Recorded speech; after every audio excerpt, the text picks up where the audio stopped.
یہ غلط ہے، وہ روتے ہوئے بولے جا رہی تھی۔ ارے نہیں، کچھ بھی غلط نہیں ہے۔ اور حارث کا دل کیا کہ اپنا سر دیوار پر دے مارے۔ کچھ بھی غلط نہیں ہے، بلکہ یہ سب کچھ تو جائز ہے۔ تم مجھے میرے حق لینے سے روک نہیں سکتی۔ یہ کہہ کر اس کے قریب ہوا ہی تھا تو اس کی ہچکیاں اور سسکاریاں نکلنے لگی تھی اور دھاڑے سسک معصوم سی لڑکی کی طرف دیکھے جا رہا تھا جو اسے بہت معصوم لگ رہی تھی، لیکن وہ اسے کسی قیمت پر بھی بخشنے والا نہیں تھا۔ اسے تو یاد تھا کہ جب پہلی دفعہ وہ ان کے گھر میں آئی تھی تو محض وہ 6 سال کی تھی اور اس کی پھپھو کی بیٹی تھی اور اس سے پورے 10 سال بڑی تھی۔ جب وہ پہلے دن ان کے گھر میں آئی تھی تب اس کے بابا کا انتقال ہوا تھا، جس کے بعد اس کی پھپھو کو اس کے سسرال والوں نے گھر سے نکال دیا تھا اور وہ دونوں حارث کے گھر آئی تھی۔ رات کے تقریباً 12 بجے حارث گھر میں داخل ہوا تو گھر میں آج بالکل خاموشی چھائی ہوئی تھی۔ بہت زیادہ پریشان ہو گیا تھا۔ پہلے تقریباً سبھی اس وقت لاؤنج میں بیٹھے ہوئے ہوتے تھے اور نہ اس کا کوئی کزن وہاں پر تھا اور نہ دکھائی دیا اور نہ ہی کوئی اور تھا۔ وہ پریشان ہوتا ہوا ڈرائنگ روم کی طرف بڑھ گیا تھا تو سبھی وہاں پر نگاہیں جھکائے بیٹھے ہوئے تھے۔ سامنے ہی اس کی پھپھو بیٹھی ہوئی تھی اور اسے تو ہمیشہ سے ہی اپنی پھپھو کے ساتھ بہت زیادہ پیار تھا۔ وہ مسکراتے ہوئے ان کے پاس آیا اور ان کے پاس بیٹھ گیا۔ کہنے لگا، پھپھو جان، اب آپ کب آئی ہیں؟ اور ان کی چھوٹی سی بیٹی کو دیکھے جا رہا تھا جو مسلسل ان کے پاس بیٹھی روئے جا رہی تھی۔ اس نے جھک کر رامین کو اٹھایا اور یوں ہی اس 10 سال کی بچی کو اٹھا لیتا تھا۔ کہنے لگا، کیا ہوا میرے بیبی کو، کیوں رو رہی؟ سب کے سب اسے ہی دیکھے جا رہے تھے۔ چہرے پر پرچھائی چھائی ہوئی تھی۔ دیکھ کر اس کے دل میں کچھ کالا لگ رہا تھا۔ اتنا تو وہ جانتا تھا کہ کچھ ماں بہنیں اس کی پھپھو بیوہ ہو چکی تھی، لیکن اب یوں اچانک وہ کیوں آئی بیٹھی تھی؟ اس کے بابا کہنے لگے کہ ان کے سسرال والوں نے اسے گھر سے نکال دیا ہے۔ یہ سننا تھا کہ حارث کے لبوں کی مسکراہٹ غائب ہونے لگی تھی۔ تو بابا جان، کیا ہوا؟ پھپھو، ان کا اپنا ہی یہ گھر ہے، وہ یہاں پر بھی رہ سکتی ہیں، کیا مسئلہ ہے؟ فوراً ہی تائی جان بولی۔ وہ کہنے لگی، دیکھو حارث، یہ ایک ہمارا گھر ہے، کوئی یتیم خانہ تو نہیں نا۔ انہیں سوچنا چاہیے تھا کہ اپنی بیٹی کو لے کر کہیں اور چل جاتی، کیسے سب کچھ پورا ہوگا۔ اس کی بات سن کر حارث غصے میں کہنے لگا، لگاتار جان، کیا ہو گیا؟ یہ آپ کیسی باتیں کر رہی ہیں؟ یہ پھپھو کا بھی گھر ہے۔ پھپھو دیکھیں، آپ کو پریشان ہونے کی ضرورت نہیں۔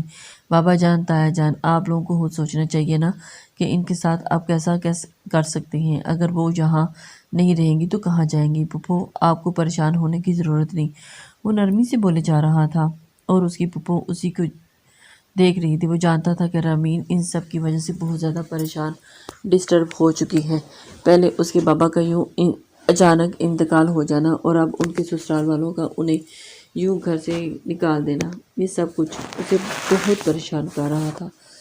وہ رامین کو اٹھائے کمرے سے باہر آ گیا تھا۔ کہنے لگا، آپ لوگوں نے بچی کو بھی ڈسٹرب کیا ہوا ہے، دیکھیں تو صحیح وہ چھوٹی سی ہے اور اس کے دماغ پر کیا اثر پڑے گا۔ یہ کہہ کر حارث رامین کو باہر لے آیا تھا۔ وہ غصے میں اسے لے کر باہر آ چکا تھا اور اسے اپنے سینے سے لگایا ہوا تھا۔ کہنے لگا، بھیا کی جان کو کیا ہوا؟ ایسے روتے تو نہیں ہیں؟ وہ اسے لگاتار روتا ہوا دیکھ کر بازو سے پکڑے باہر لے کر گیا تھا۔ لان میں اس کے ساتھ گھاس پر بیٹھ چکا تھا اور اس کے آنسو قطرہ قطرہ گرتے ہوئے ہوا کہنے لگا، چلو شاباش، اب مجھے بتاؤ کیا ہوا ہے؟ کسی نے کچھ کہا ہے کیا؟ وہ اس بات میں سر ہلاتی ہوئی کہنے لگی، اور مجھے چچی نے مارا تھا۔ وہ اسے بازو دکھاتے ہوئے کہنے لگی جہاں پر جلنے کا نشان بنا ہوا تھا۔ یہ دیکھ کر تو حارث تڑپ ہی اٹھا تھا۔ اگلے ہی لمحے اس کی جلی ہوئی جگہ پر اپنے لب رکھتا ہوا کہنے لگا، میری جان، اتنا زیادہ رونے کی ضرورت نہیں۔ اب آپ ہمیشہ اپنے ماموں ممانی کے ساتھ اور اپنے حارث بھائی کے ساتھ رہو گی، آپ کو کچھ بھی نہیں کہیں گے۔ وہ اسے اپنے سینے سے لگاتا ہوا بولے جا رہا تھا اور پھر اسے کہنے لگا کہ آپ کو پتہ ہے انہوں نے ہمیں گھر سے باہر نکال دیا ہے، دھکے دے کر رات کے وقت۔ وہ روتے ہوئے اسے اپنے بارے میں بتا رہی تھی۔ حارث مسکراتے ہوئے اس کے آنسو صاف کیے جا رہا تھا۔ کہنے لگا، آپ تو اتنی چھوٹی سی پیاری سی معصوم سی کیوٹ سی بچی ہو، آپ روتی بھی بالکل بھی اچھی نہیں لگتی۔ وہ اسے یوں بچوں کی طرح ٹریٹ کر رہا تھا جیسے کوئی چھوٹی سی بچی ہو، دودھ پیتی۔ وہ 10 سال کی تھی لیکن وہ اسے پھر بھی چھوٹے بچوں کی طرح چپ کروا رہا تھا۔ کچھ تو سمجھدار تھی کافی دیر تک اسے بہلاتا رہا۔ وہ کہنے لگی، اور اس بھیا نے مجھے بہت زیادہ نیند آ رہی ہے۔ وہ منہ بناتے ہوئے کہنے لگی، حارث تو پریشان ہونے کی بالکل ضرورت نہیں ہے، ابھی میں اپنی جان کو روم میں لے کر جاتا ہوں۔ یہ کہہ کر بہت اسے اٹھا کر اپنے کمرے میں آ چکا تھا۔ کہنے لگا، شاباش، اب آپ یہاں پر سو جاؤ، میں یہاں پر ہی بیٹھا ہوں، اور پھر مجھے مما کے پاس سونا ہے۔ کہنے لگا، ٹھیک ہے، اب مما کے پاس جا کر سو جائیں، بہت زیادہ پریشان ہے نا، اب آپ اپنی مما کو تنگ نہیں کریں گی، یہاں پر ہی سو جائیں۔ وہ کہہ کر اپنی بک کی جانب متوجہ ہو چکا تھا۔ صوفے پر جا کر بیٹھ جانے کتنی دیر تک وہ اپنی اسٹڈی کرتا رہا، اور اس کے بعد وہ کمرے سے باہر گیا تو سامنے ہی اسے اس کی پھپھو کھڑی ہوئی نظر آئی تھی۔ کہنے لگا، پھپھو جان، کیا بات ہے، سب ٹھیک تو ہے نا؟ دیکھو، تم کیوں یوں رامین کو اپنے کمرے میں لے کر آ گئے ہو؟ بیٹا دیکھو، تمہاری تائی جان اور تمہاری مما یہ سب کچھ اچھا نہیں سمجھتی، اور تم نے اسے اپنے کمرے میں رکھا ہوا ہے، یہ اچھی بات نہیں ہے۔ اسے اٹھا کر میرے کمرے میں واپس میرے پاس بھیج دا۔ وہ کہنے لگا، نہیں پھپھو، آپ کو کچھ دن ریلیکس کرنے کی ضرورت ہے، اور رامین کو بھی بہت زیادہ ڈسٹرب ہے، آپ کو یوں روتا دیکھے گی تو وہ پریشان ہو جائے گی۔ وہ پھپھو کو سمجھانے کی غرض سے ان کے پاس بیٹھتا ہوا کوشش کر رہا تھا۔ وہ کہنے لگی، دیکھو، میں نہیں چاہتی کہ رامین تمہارے کمرے میں رہے۔ تو سب اس کے بارے میں غلط باتیں کرنے لگے اور ایسی ویسی باتیں بنائیں۔ دیکھو، کہنے کو تو وہ بچی ہے، لیکن پھر بھی وہ ایک عورت ہے، اور ایک عورت کو کسی بھی نامحرم کے کمرے میں رہنے کی اجازت نہیں، عمر میں بھی نہیں بخشا جاتا، اور پھر تو مجھ سے کوئی اپنی بھی نہیں ہے۔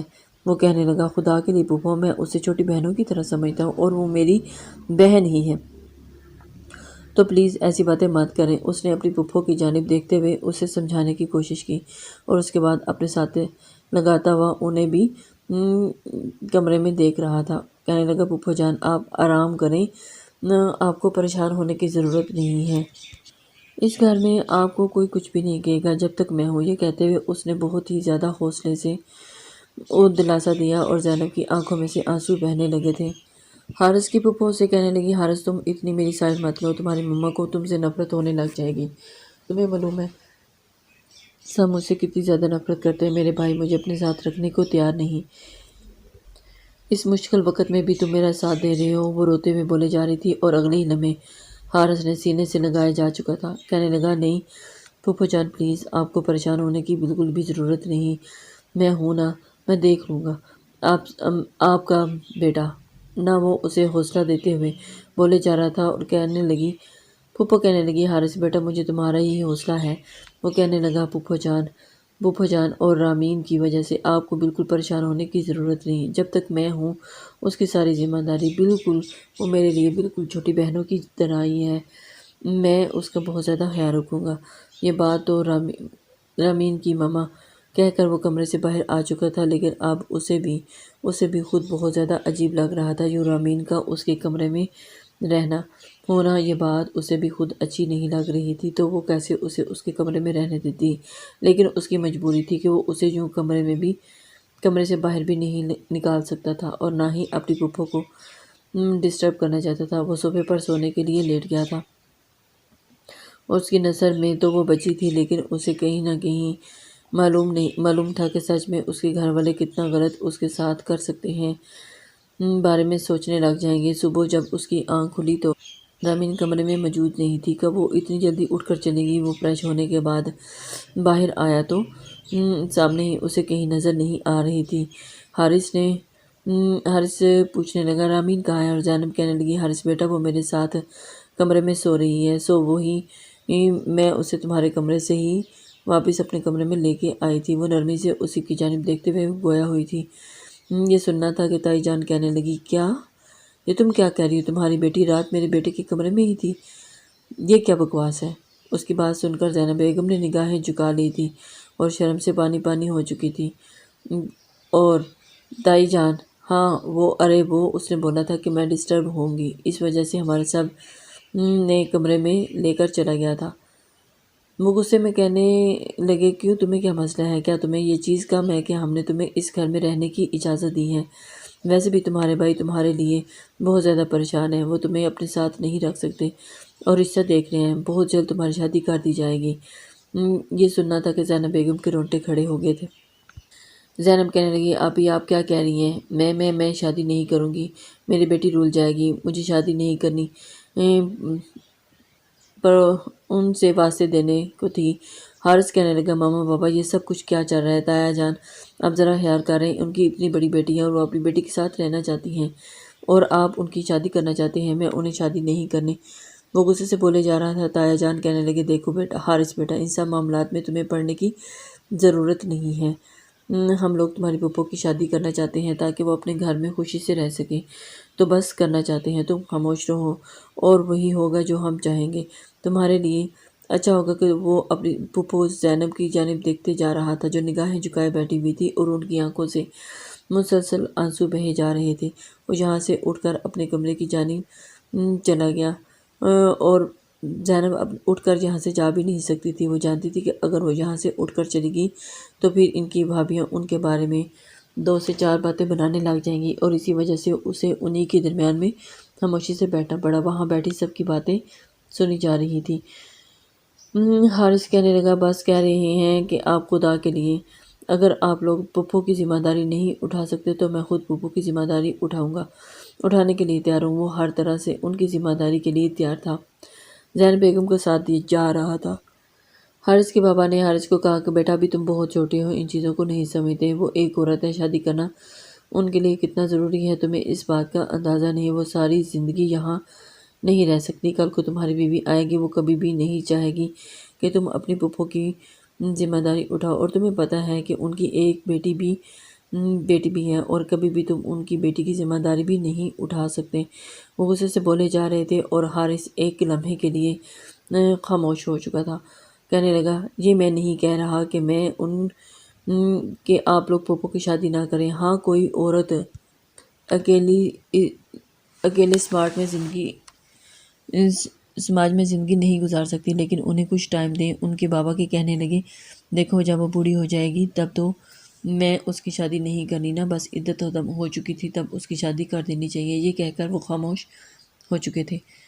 کافی دیر تک بحث کرنے کے بعد ان کی ڈانٹ سنتا رہا اور واپس اپنے کمرے میں آ گیا تھا۔ پیچھے پیچھے زینب بیگم بھی آ گئی اور کہنے لگی دیکھو حارث بیٹا، تمہیں میری سائڈ لینے کی یا میرے بارے میں بات کرنے کی ضرورت نہیں، نہ ہی پریشان ہونے کی ضرورت ہے۔ جو بھائی اور بھابھی کہہ رہے ہیں بالکل ٹھیک کہہ رہے ہیں، مجھے منظور ہوگا، لیکن میں کبھی بھی اپنی بیٹی کو اپنے سسرال لے کے نہیں جاؤں گی۔ تم میری بیٹی کا خیال رکھو گے نہ؟ وہ عجیب انداز میں پوچھے جا رہی تھی۔ حارث کہنے لگا پھپھو جان کیا ہو گیا ہے؟ میں نے بولا ہے کہ میں رامین کا خیال رکھوں گا بالکل بہنوں کی طرح، تو بالکل آپ کو پریشان ہونے کی ضرورت نہیں، آپ پریشان مت ہوں، میں اس کا خیال رکھوں گا۔ اپنی پھپھو کو سمجھا رہا تھا اور اس کی پھپھو نے بھی اس کی بات میں سر ہلا دی تھی اور کہنے لگی ٹھیک ہے۔ اگلے 10 دن حارث یونیورسٹی میں بھی بہت زیادہ پریشان بیٹھا ہوا تھا کہ اتنے میں نبیہہ اس کے پاس آئی اور کہنے لگی حارث تمہیں کیا ہوا ہے؟ آج کل تم بہت زیادہ پریشان لگ رہے ہو۔ اس کی بات سن کر وہ کہنے لگا کچھ نہیں نبیہہ۔ وہ اس وقت اپنی سوچوں میں مگن تھا اور کلاس میں اکیلا بیٹھا ہوا تھا جب نبیہہ اس کے ہاتھ پر اپنا ہاتھ رکھا اور کہنے لگی حارث پہلے تمہیں کوئی بھی پریشان ہوتی تھی تو کوئی بھی ٹینشن ہوتی تھی تم میرے ساتھ ضرور شیئر کرتے تھے، لیکن اب تم کبھی بھی اپنی کوئی بات نہیں بتاتے، پلیز بتاؤ نا کیا مسئلہ ہے؟ نبیہہ پریشان ہوتے بھی اس کی جانب محبت بھرے انداز میں اسے پوچھے جا رہی تھی۔ وہ نفی میں سر ہلاتا ہوا کہنے لگا دیکھو پلیز مجھے تنگ مت کرو، مجھے کوئی مسئلہ نہیں ہے۔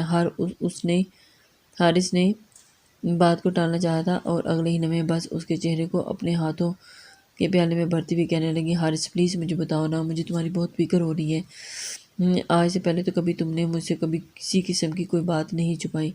وہ بہت نرمی سے پوچھے جا رہی تھی لیکن حارث نے اس کے ساتھ کوئی بات شیئر نہیں کی اور اگلے ہی لمحے اس کے کندھے پر سٹکتا ہوا کہنے لگا نبیہہ تمہیں پتہ ہے رامین کتنی چھوٹی ہے اور میں اس کی وجہ سے بہت زیادہ پریشان ہوں۔ بابا جان اور چچا جان پھوپھو کی شادی کرنا چاہتے ہیں، لیکن تمہیں پتہ ہے کہ پھوپھو یہ شادی نہیں کرنا چاہتی۔ رامین کا کیا ہوگا؟ وہ رول جائے گی، وہ چھوٹی سی بچی ہے، اس کا کوئی بھی خیال نہیں کر رہا۔ وہ اداسی سے بولے جا رہا تھا اور نبیہہ اس کی بات سن رہی تھی۔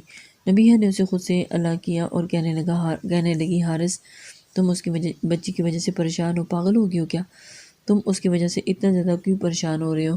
وہ تمہاری ذمہ داری نہیں ہے۔ وہ غصے سے بولی تو حارث نے ماتھے پر تیوری چڑھاتے ہوئے نبیہہ کی جانب دیکھا۔